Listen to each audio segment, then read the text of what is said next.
Welcome to channel. So நம்ம பார்த்துட்டு இருக்கிறது வந்து பெடாகோகி ஆஃப் மேத்தமேட்டிக்ஸில் ப்ளூம்ஸ் டெக்ஸானமி நம்ம பார்த்துருக்கோம் ஆல்ரெடி கரெக்டாக. ஸோ அதில் வந்து ஒன் டொமைன் தான் நம்ம எக்ஸ்பிளைன் பண்ணியிருக்கோம், காக்னேட்டிவ் டொமைன் மட்டும் தான் எக்ஸ்பிளைன் பண்ணியிருக்கேன். ஸோ இப்போ நெக்ஸ்ட் நம்ம பார்க்க போகிறது வந்து அனதர் 2 டொமைன், அஃபெக்டிவ் டொமைனும் சைக்கோ மோட்டார் டொமைனும் தான் நம்ம பார்க்க போகிறோம். ஸோ அஃபெக்டிவ் டொமைன் போது which is otherwise called as a emotional based அப்படின்னு சொல்லுவாங்க. ஸோ இந்த கொஸ்டின் உங்களுக்கு எக்ஸாமில் கேட்டாங்கன்னா எப்படி நீங்கள் ப்ரெசென்ட் பண்ணுறது அப்படின்னு பார்த்தீங்கன்னா, ஃபர்ஸ்ட் சினாப்சிஸ் போட்டுட்டு அபவுட் ரிசர்ச்சர், ஸோ அந்த ப்ளூம்ஸ் டாக்ஸானமி எடுத்தாங்களே அவளை பற்றி ரிசர்ச்சர், அவரை பற்றி, and then domains of educational objective, and then affective domain, hierarchy of affective domain, and then conclusion. So இதில் வந்து இந்த ஃபர்ஸ்ட் 2 டாபிக் வந்து அபவுட் ரிசர்ச்சரும் டொமைன்ஸ் ஆஃப் எஜுகேஷனல் அப்ஜெக்டிவும் நம்ம ஆல்ரெடி காக்னிட்டிவ் டொமைனில் போட்டதே நீங்கள் வந்து இதுக்கும் வந்து அப்ளை பண்ணிக்கலாம். ஸோ அந்த வீடியோ நான் வந்து உங்களுக்கு இந்த வீடியோட டிஸ்கிரிப்ஷன் பாக்ஸில் லிங்க் தரேன். ஸோ நீங்கள் அதை போய் பார்த்துக்கோங்க. ஸோ அபவுட் ரிசர்ச்சரும் டொமைன்ஸ் ஆஃப் எஜுகேஷனல் அப்ஜெக்டிவ்ஸ் மட்டும் எல்லாமே காமன் தான். ஓகே, ஸோ அதுக்கப்புறம் வந்து காக்னிட்டிவ் டொமைன் பதிலாக அஃபெக்டிவ் டொமைன், அண்ட் தென் அதோட hierarchy of affective domain, and then conclusion இப்படி எழுதுனா போதும் இந்த கொஸ்டின் உங்களுக்கு கேட்டாங்கன்னா.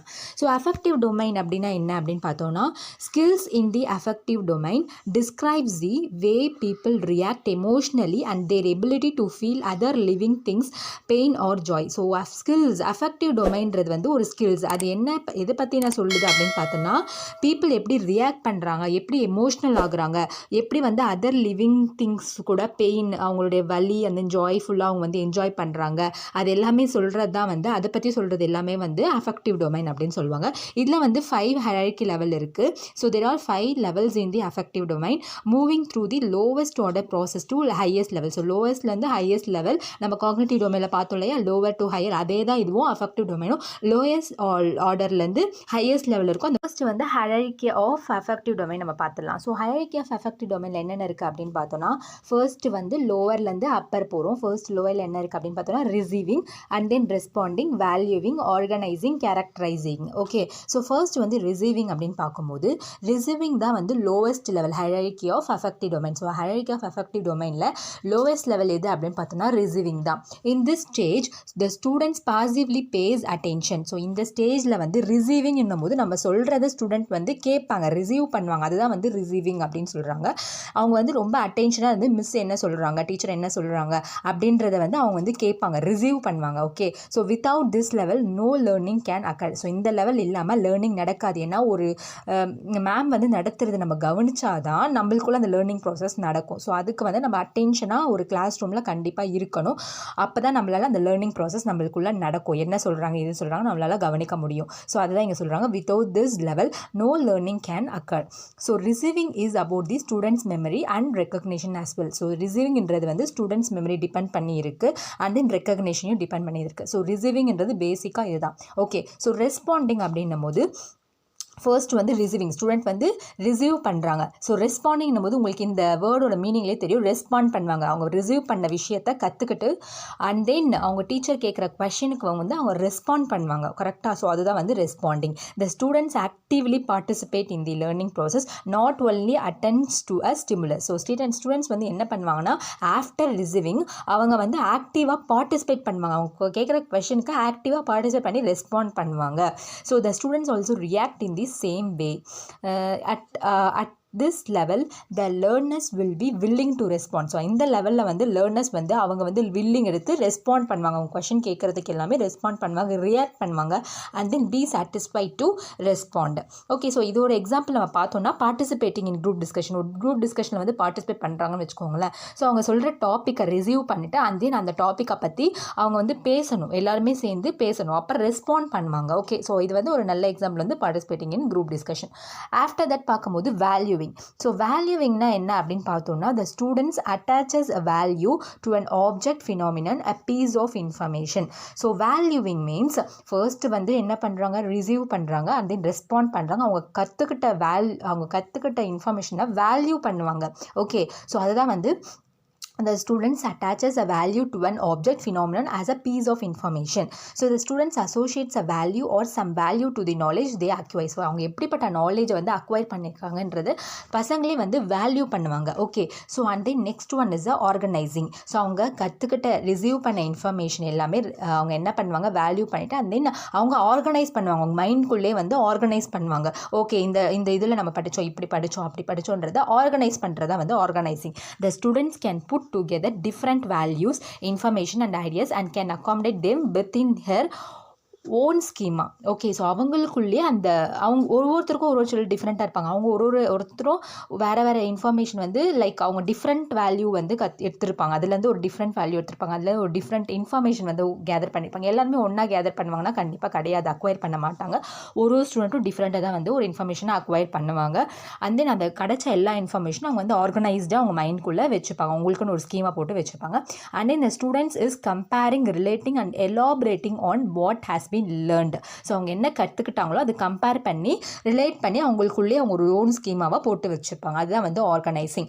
After that characterising. ஸோ இதெல்லாமே நடக்கிறதுனால அவங்களுடைய பசங்களுடைய அப்ஸ்ட்ராக்ட் நாலேஜ் வந்து பில்ட் ஆகும் அப்படின்னு சொல்கிறாங்க. Like receiving, responding, valuing, organising எல்லாமே பண்ணி ஒரு இன்ஃபர்மேஷனை கேதர் பண்ணுறதால அவங்களுக்குள்ள அந்த அப்ஸ்ட்ராக்ட் நாலேஜ் வந்து பில்ட் ஆகும் அப்படின்னு சொல்கிறாங்க. So the students at this level tries to build abstract knowledge. Okay, so characterising அதுதான். ஸோ கன்க்ளூஷன் பார்க்கும்போது ஸோ இதுக்கு முன்னாடி நம்ம வந்து ஒரு டயக்ராம் உங்களுக்கு நான் கொடுத்துருக்கேன். அந்த டயக்ராம் பார்த்துட்டு வந்துடலாம். ஸோ இந்த டயக்ராம் நான் எதுக்கு கொடுத்துருக்கேன்னா உங்களுக்கு வந்து இந்த எக்ஸாமில் கேட்டாங்கன்னாவே நீங்கள் இப்படி கூட ப்ரெசென்ட் பண்ணலாம் டயக்ராமெட்டிக் ரெப்ரசன்டேஷனில். ஸோ இதெல்லாமே எக்ஸ்பிளைன் பண்ணிட்டு இது எக்ஸ்பிளைன் பண்ணுங்கள். ஸோ ஃபர்ஸ்ட் வந்து ரிசீவிங், இந்த மாதிரி டயக்ராம் போட்டு ரிசீவிங், ரெஸ்பாண்டிங், வேல்யூவிங், ஆர்கனைசிங் அந்த கேரக்டரைசிங். ஸோ ரிசீவிங்க்கு ஆப்போசிட்டில் என்ன எழுதணும் அப்படின்னா அக்செப்ட் நாலேஜை வந்து அக்செப்ட் பண்ணியிருக்காங்க. ஸோ அவங்க வந்து அட்டென்ஷனாக கெயின் பண்ணுறாங்க ஒரு இன்ஃபர்மேஷனை, knowledge. And then next level பார்த்தோன்னா ரெஸ்பாண்டிங். அவங்க வந்து ரெஸ்பான்ஸ் அக்செப்ட் பண்ண நாலேஜை வந்து ரெஸ்பான்ஸ் பண்ணுறாங்க கேட்குற கொஷனுக்கு. அதுதான் வந்து be responsive. And then valuing means value it, கிடச்சிருக்க அக்வயர் பண்ண இன்ஃபர்மேஷனை வேல்யூ பண்ணுவாங்க. And then organising means organise it in your mind. அவங்க மைண்ட்குள்ளே வந்து ஆர்கனைஸ்ட் அந்த இன்ஃபர்மேஷன் வச்சுப்பாங்க. And then characterise means let it become a part of you. So அந்த அப்ஸ்ட்ராக்ட் நாலேஜை வந்து பில்ட் பண்ணுறாங்க. இது மாதிரிலாம் ப்ராசஸ் பண்ணி படிக்கிறதுலாம் உங்களுக்குள்ள அப்ஸ்ட்ராக்ட் நாலேஜ் வந்து பில்ட் ஆகுது. ஸோ ஓகே, ஸோ இந்த மாதிரி டயக்ராம் வந்து இந்த கொஷின் கேட்டாங்கன்னா நீங்கள் ட்ரா பண்ணுங்கள். அண்ட் தென் கன்க்ளூஷன் பார்க்கும்போது in this topic affective domain and its hierarchical structure were discussed in detail. So எக்ஸாமில் உங்களுக்கு வந்து எல்லா டொமைனும் எக்ஸ்பிளைன் பண்ண சொன்னாங்கன்னா நீங்கள் இந்த மாதிரி ஹைரார்க்கி வந்து ஒன்றுத்துக்கும் போட்டு எக்ஸ்பிளைன் பண்ணிடுங்க. ஓகே, ஸோ நம்ம வந்து காக்னிட்டிவ் டொமைன் ஆல்ரெடி நம்ம வந்து பார்த்துட்டோம். அந்த வீடியோ லிங்க் நான் டிஸ்கிரிப்ஷன் பாக்ஸில் கொடுக்குறேன். ஸோ நீங்கள் வந்து பேசிக்காக upload researchers and then domain of educational objective இந்த 3 டொமைனுக்குமே காமனாக எழுதிட்டு அண்ட் தென் என்ன டொமைன் கேட்குறாங்களோ அதை எக்ஸ்பிளைன் பண்ணுங்கள். இல்லை 3 டொமைனும் கேட்டாங்கன்னா about researcher, domains of educational அப்ஜெக்டிவில் affective domain and then cognitive, psychomotor domain and then conclusion போட்டு முடிச்சிருங்க. ஓகே, ஸோ இப்போ நம்ம பார்க்க போகிறது வந்து psychomotor domain. So psychomotor domain கேட்டாங்கன்னா எப்படி நீங்கள் ப்ரெசென்ட் பண்ணலாம் செப்பரேட்டாக கேட்டாங்க அப்படின்னு பார்த்தீங்கன்னா ஃபர்ஸ்ட் வந்து சினாப்சிஸ் போட்டுக்கோங்க. அபவுட் ரிசர்ச்சர்ஸ் நான் சொன்ன மாதிரி ஆல்ரெடி நான் கொடுத்துருக்கேன். அந்த டீட்டெயில்ஸ் இன்ஃபர்மேஷன் எல்லாமே நான் கொடுத்துருக்கேன். அந்த வீடியோ நீங்கள் போய் பாருங்கள். So about researchers and then domains of educational objective, இது ரெண்டுமே காமனான பாயிண்ட்ஸ் தான். ஓகே, அண்ட் தென் நெக்ஸ்ட் தான் நம்ம உள்ள இந்த கொஷனுக்குள்ளே வரும் சைக்கோமோட்டர் டொமைன்ஸ்னால் என்ன, and then hierarchy of psychomotor domain and then conclusion. So psychomotor டொமைன்னா என்ன அப்படின்னு பார்த்தோன்னா ஒரு பேசிக்காக சொல்லணும்னா ஒரு குழந்தை வந்து ஆக்டிவிட்டி மூலியமாக ஒரு விஷயத்தை கற்றுக்குறாங்க. இஃப் சப்போஸ் 2 டேபிள்ஸ் படிக்கிறாங்கன்னு வச்சுக்கோங்களேன், நம்மலாம் என்ன பண்ணுறோம், ஒரு ஆக்டிவிட்டி வந்து 2 டேபிள்ஸை வந்து ஸ்டெப்ஸ் மேலே வந்து அப்படியே எழுதிட்டு போகும் கரெக்டாக. ஸோ அவங்க என்ன பண்ணுவாங்க, ஜம்ப் பண்ணி 2 1s are 2, 2 2s are 4, 2 3s are 6 அது மாதிரி வந்து அவங்க வந்து ஜம்ப் பண்ணிகிட்டே ஒரு டேபிள்ஸும் கற்றுப்பாங்க. ஸோ அந்த இடத்துல வந்து அவங்க நாலேஜும் கெயின் பண்ணுறாங்க அண்ட் தென் அவங்களுடைய ஃபிசிக்கல் ஆக்டிவிட்டீஸும் அங்கே நடக்குது. அவங்க ஜம்ப் பண்ணுறாங்க, ஸோ அவங்களோட ஃபிசிக்கல் ஆக்ஷனும் நடக்குது. அது ரெண்டுமே கலந்து பண்ணுறது தான் வந்து சைக்கோமோட்டர் டொமைன் அப்படின்னு சொல்லுவாங்க. So psychomotor domain includes physical movement, coordination and use of the motor skill areas. So physical மூமெண்ட்டோட அதோட கோஆர்டினேஷன் அண்ட் தென் அந்த மோட்டார் ஸ்கில் ஏரியாஸ் எல்லாமே யூஸ் பண்ணி தான் இந்த சைக்கோமோட்டர் டொமைனை அவங்க வந்து அக்வயர் பண்ண முடியும் information. So Bloom's and his colleagues never created subcategory for skills in the psychomotor domain. So ப்ளூம்ஸும் அண்ட் அவருடைய கொலீக்ஸ் எல்லாமே கண்டுபிடிச்சாங்க இல்லையா. ஸோ அவங்க வந்து எந்த ஒரு சப் கேட்டகரி ஆஃப் ஸ்கில்ஸ் வந்து இதை பற்றி அதில் சப் கேட்டகரிஸ் எதுவுமே ஹைரார்க்கி எல்லாமே கொடுக்கவே இல்லை. பட் சின்ஸ் தென் அதர் மற்ற எஜுகேட்டர்ஸ் என்ன பண்ணாங்க, அவங்களுடைய ஓன் நாலேஜ் பற்றி இதுக்கான சைக்கோமோட்டர் டாக்ஸானமியை வந்து கிரியேட் பண்ணாங்க. So psychomotor domain has been received revised over the year. So Dave's psychomotor domain is the most referenced and commonly used psychomotor domain. So Dev's psychomotor domain தான் வந்து ரொம்ப காமனாக யூஸ் பண்ணியிருக்க psychomotor domain அப்படின்னு சொல்கிறாங்க. So இதோட hierarchy of psychomotor domain சொல்லும்போது இதுவும் வந்து லோவஸ்ட்லேருந்து ஹையஸ்ட் லெவல் இருக்க போகுது.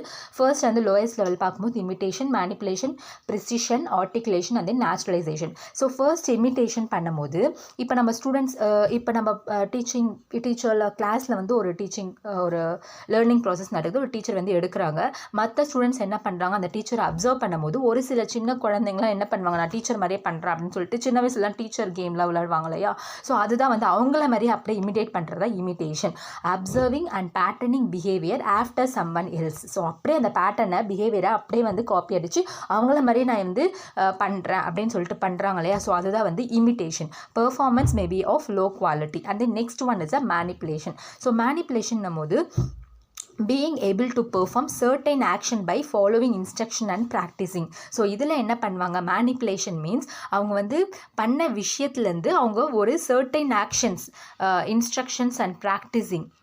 ஸோ இந்த இடத்துல என்ன நடக்குது அப்படின்னு பார்த்தீங்கன்னா அவங்க வந்து இமிட்டேட் பண்ணி ஒரு விஷயத்தை அந்த நாலேஜை கெயின் பண்ணிக்கிறாங்கன்னு வச்சுக்கோங்களேன். ஸோ மேனிப்புலேஷன் மீன்ஸ் அந்த இடத்துல வந்து டீச்சர் இருக்க மாட்டாங்க, எல்லாமே அவங்களுடைய ஓன் எஃபர்ட்லேயே வந்து அவங்க வந்து படிக்கிற மாதிரி இருக்கும். For example creating work on once own after taking a lesson. So அவங்க வந்து லெசன் எல்லாமே முடிச்சுட்டாங்க. அவங்க வந்து என்ன பண்ணுறாங்கன்னா லெசன் எல்லாமே முடிச்சுட்டு பசங்க என்ன பண்ணுறாங்கன்னா ஓனாக படிக்க ஸ்டார்ட் பண்ணுறாங்க. அவங்க வந்து இன்ஃபர்மேஷன் அவங்களுக்கு வந்து ஸோ பசங்க வந்து என்ன பண்ணுவாங்கன்னா அவங்களுக்கு வந்து சொல்லிக் கொடுக்க வந்து டீச்சர் இருக்க மாட்டாங்க, அவங்களே வந்து கூகுள் பண்ணி இல்லை எப்படியோ வந்து இன்ஃபர்மேஷன் கேதர் பண்ணி படிக்கிற மாதிரி இருக்கும். ஸோ அதுதான் வந்து இந்த manipulation stage. After that precision என்னும்போது independently perform the skill or produce the product with accuracy, proportion and exactness at an expert level. So அவங்க வந்து கற்றுக்கிட்ட இன்ஃபர்மேஷன் அவங்களே ஓனாக கேதர் பண்ண இன்ஃபர்மேஷன் வந்து இண்டிபெண்ட்டாக அவங்களே வந்து ஒரு நாலேஜ் வந்து ப்ரொடியூஸ் பண்ணுவாங்க. So it's like and expert லெவல்னு சொல்லுவாங்க. ஸோ அதில் வந்து அவங்க ப்ரொடியூஸ் பண்ண நாலேஜில் ஃபியூ எரர்ஸ் இருக்க தான் செய்யும். பட் இருந்தாலுமே அந்த எரர் பண்ணி அவங்க ஒரு விஷயத்த கற்றுக்குறாங்க. அதுதான் வந்து ப்ரீஷியன். ஓகே. அண்ட் தென் ஆர்டிகுலேஷன் அப்படின்னும் போது requires the display of coordination of a series of related acts by establishing the appropriate sequence and performing the acts accurately with control as well as with speed at timing. So இதில் வந்து articulation போது அவங்க ஒரு சில நாலேஜை வந்து gather பண்ணி வச்சுப்பாங்க இல்லையா. ஸோ அந்த எல்லா நாலேஜும் கம்பைன் பண்ணி ஒரு ஃபுல் நாலேஜை க்ரியேட் பண்ணுறது தான் வந்து ஆர்டிகுலேஷன் அப்படின்னு சொல்லுவாங்க. உங்களுக்கு ஒரு நல்ல எக்ஸாம்பிள் சொல்லணும்னா ஒரு ஃபிலிம் எடுத்துக்கோங்க. ஃபிலிமில் வந்து என்ன பண்ணுவாங்க, ஒரு பாட்டும் வந்து தனித்தனியாக எடுத்துகிட்டு அது எல்லாமே தான் வந்து கோஆர்டினேட் பண்ணி ஒரு நல்ல ஒரு மூவியாக தருவாங்க இல்லையா. ஸோ அதை மாதிரி வச்சுக்கலாம். ஸோ பசங்க என்ன பண்ணாங்க, நிறைய இன்ஃபர்மேஷனை படித்து அது எல்லாத்தையும் ஒன்றா கேதர் பண்ணி ஒரு நல்ல இன்ஃபர்மேஷனை கொடுக்கறது தான் வந்து ஆர்டிகுலேஷன் அப்படின்னு சொல்லுவாங்க. அண்ட் தென் நேச்சுரலைசேஷன் அப்படின்னும் போது having high level performance become natural without need to think much about it. So இதில் வந்து அவங்களுடைய பெர்ஃபார்மன்ஸ் வந்து ஹை லெவலில் அச்சீவ் பண்ணுவாங்க இந்த நேச்சுரலைசேஷனில். So without need to think much about it, அதை பற்றி எந்த நீடோ தேவையும் இல்லாமல் அவங்க வந்து என்ன பண்ணுவாங்க, ஹை லெவலில் இந்த மாதிரியான அவங்க வந்து ஒரு இன்ஃபர்மேஷனை கேதர் பண்ணி படிக்கும்போது அவங்க ஒரு ஹை லெவல் பெர்ஃபார்மன்ஸ் வந்து நேச்சுரலாகவே அச்சீவ் பண்ண முடியும். அதுதான் வந்து நேச்சுரலைசேஷன். ஸோ கண்டிப்பாக இந்த கான்செப்ட் உங்களுக்கு புரிஞ்சிருக்கும்னு நினைக்கிறேன். Manipulation, imitation, manipulation, and then precision, and then articulation, and then naturalization. Conclusion in this topic, psychomotor domain and its hierarchical structure were discussed in detail. So example உங்களுக்கு கேட்டாங்க, இல்லை எல்லாமே கேட்டாங்கன்னா நான் சொன்ன மாதிரியே நீங்கள் வந்து அபவுட் ரிசர்ச்சை டொமைன்ஸ் ஆஃப் எஜுகேஷனல் அப்ஜெக்டிவ் போட்டு எல்லா டொமைனுமே எக்ஸ்பிளைன் பண்ணிவிட்டு கன்க்ளூஷன் எழுதுங்க, அதுவே போதும். இல்லை தனித்தனியாக கேட்டாலுமே அதுக்கான கண்டென்ட் எல்லாமே நான் கொடுத்துருக்கேன் உங்களுக்கு. ஸோ எக்ஸாமில் கேட்டாங்கன்னா ஈஸியாகவே நீங்கள் வந்து புரிஞ்சுட்டு ஈஸியாகவே அந்த டாப்பிக்கில் ஞாபகம் வச்சுட்டு நீங்கள் வந்து எக்ஸாம் எழுதிடலாம். ஸோ நெக்ஸ்ட் அப்கமிங் வீடியோஸில் நம்ம நெக்ஸ்ட் வீடியோட இம்பார்ட்டன்ட் கொஷின்ஸ் பார்க்கலாம். So keep on supporting me. இந்த வீடியோ உங்களுக்கு பிடிச்சிருந்தால் லைக் பண்ணுங்கள், ஷேர் பண்ணுங்கள், மறக்காமல் சப்ஸ்கிரைப் பண்ணுங்கள். ஏதாச்சும் டவுட்னா கமெண்ட் செக்ஷனில் கமெண்ட் பண்ணுங்கள். தேங்க்யூ.